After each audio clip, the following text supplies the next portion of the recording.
Now at 10, this is Fox 61, Connecticut's news station. It was very difficult. It still is, but we know he lives on in our hearts and minds. It's been 1 year since Wethersfield firefighter Robert Sharkovich Sr. died while battling a devastating wildfire. Thanks for joining us for the Fox 61 News at 10. I'm Brent Harden. And I'm Annette Montgomery. Fox 61's Tim Latow has more on how family, friends, and fellow firefighters honored him tonight. A crowd of more than 100 poured into the Church of the Incarnation in Wethersfield to honor volunteer firefighter Robert Sharkovich Sr., who died in the line of duty a year ago. The large turnout, though, wasn't a surprise to his family, just another sign of all the lives he's touched. He hasn't been here for some things that, he should have been, but just seeing the way he's been memorialized has also helped a great deal. On October 22nd, 2024, Robert Sharkovich Sr. died on the second day of battling the Hawthorne fire on Lamentation Mountain in Berlin. The fire would spread to 127 acres to become the largest wildfire the state has seen in 40 years. The UTV Sharkovich was driving flipped over, and he died at 66 years old. Just a dedicated individual who would help anybody at any given time. All you had to do was call Rob and ask him for help, and he was there. Always had a smile on his face. Known as Sharky, he worked as a firefighter, first with Hartford and then with Wethersfield as a volunteer for 47 years.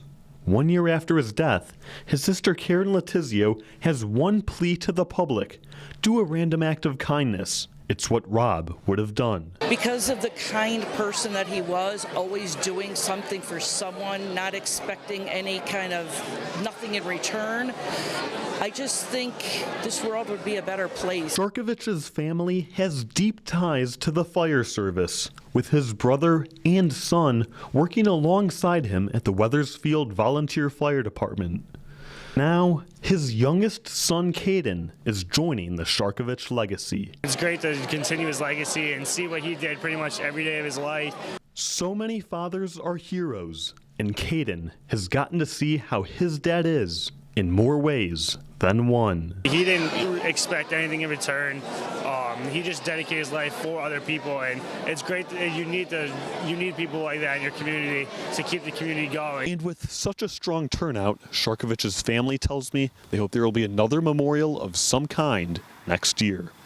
In Wethersfield, Tim Latow, Fox 61. Tim, thank you. And in Goshen tonight, the fire department is mourning the loss of former Chief Thomas Dimbeck. We are working to get information on exactly when and how he died. But we know Dimbeck joined the department in 1969 and dedicated more than 5 decades to serving his community. Dimbeck held every rank over the years and was known for being the first to respond when help was needed.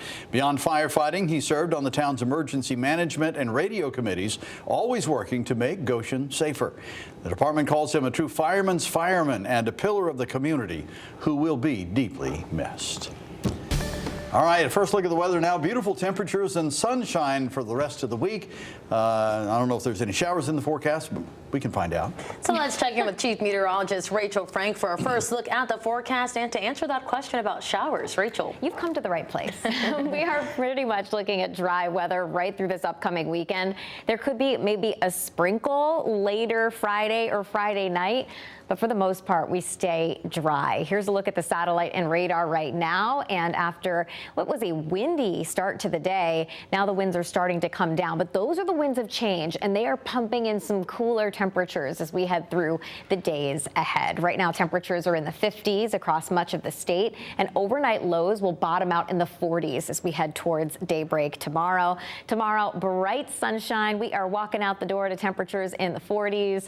By noon, mid-50s. And high temperatures will be in the 50s to near 60 as we head through the afternoon. Sunshine mixing with a few clouds as we head towards the end of the day, but overall fairly bright. On Friday, that's the day that there might be a light shower or sprinkle. We're going to talk about what that means heading into the weekend and a check on the tropics too, coming up. A jury found former Deputy Budget Director Costa Diamantis guilty on all 21 counts in his federal corruption trial. Now, those counts include extortion and bribery. During the trial, prosecutors said Diamantis used his position as director of the state's Office of School Construction Grants and Review to demand and ultimately receive thousands of dollars in bribes from contractors between 2018 and 2021. Diamantis said the fees were paid to him were consulting and legal fees. Conga Tang, the jury foreperson, believes there wasn't enough evidence to support that. And she told Fox 61 she found him to not be a credible witness and found his demeanor throughout the trial off-putting. I can see that throughout his testimony, even just sitting with, at the defendant's table, just how he carried himself and his character just wasn't credible enough for me. So as people are testifying, his body language, the smirking, even on the stand, giving narratives that just wasn't necessary to give. Diamantis' lawyer plans to appeal the convictions. He says Diamantis could be facing a, quote, catastrophic sentence of 10 years or more. He is set to be sentenced on January 14th.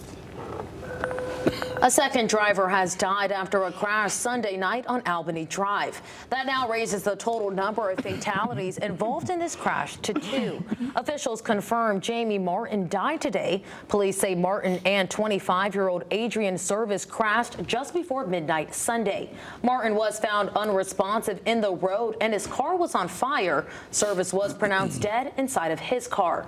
Martin was in the hospital for the last few days where he just died from his injuries. Right now, the crash is still under investigation. And a Stratford man, police say, called 911 to report he had stabbed his girlfriend, appeared in court for the first time today. Police say 67-year-old Stanley Mulvey faces several charges, including murder and interfering with an officer. Officers say he called them to the home on Griffin Street Monday evening.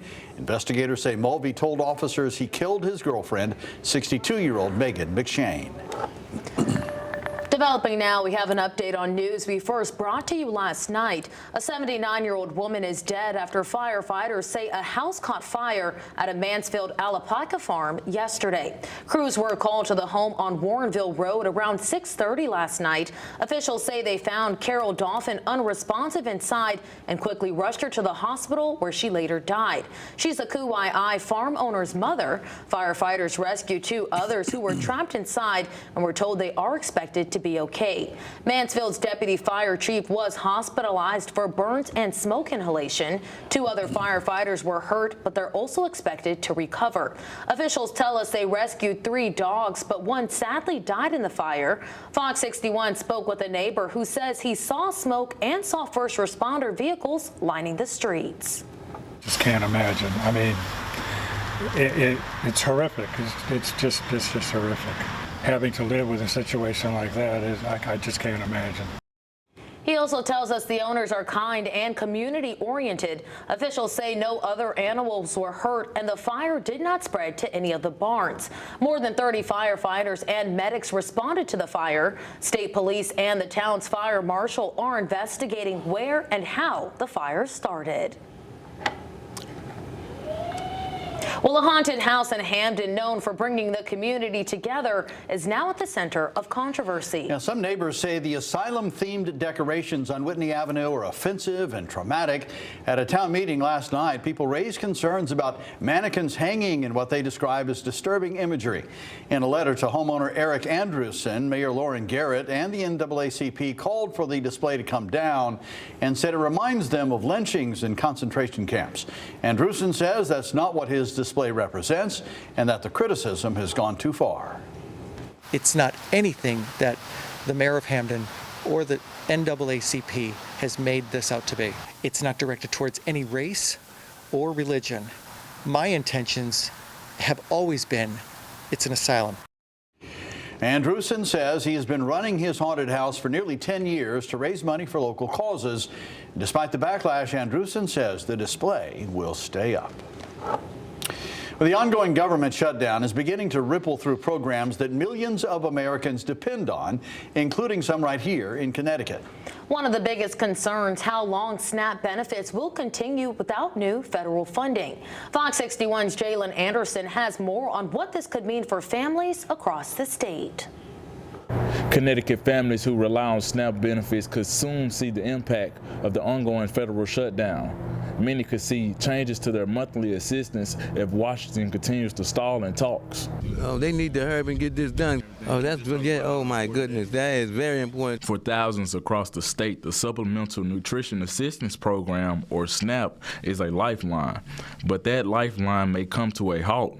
The U.S. Department of Agriculture's Food and Nutrition Service has warned that if the shutdown persists, payments for November may not be made. The department says roughly 360,000 people a year are enrolled in SNAP, and it distributes around $75 million in benefits each month. And while benefits for the current month remain safe, the threat of interruption looms. Todd Calhoun is experiencing homelessness in Hartford and currently receives SNAP.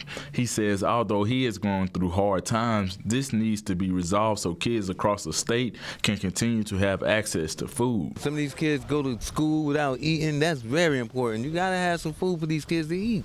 It's about the kids. It ain't about me.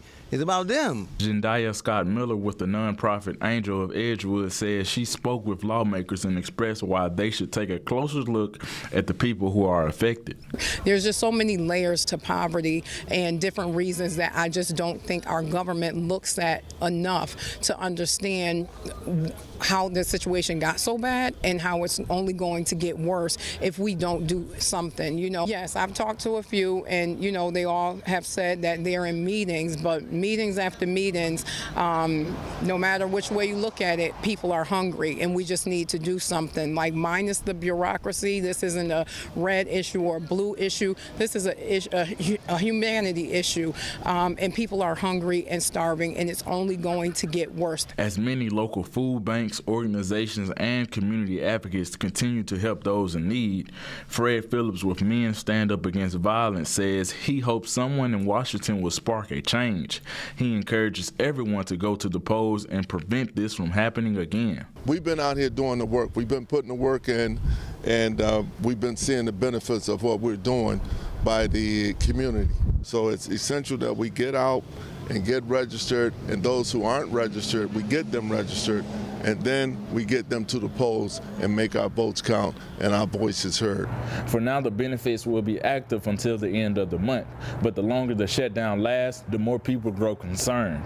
In Hartford, Jalen Anderson, Fox 61.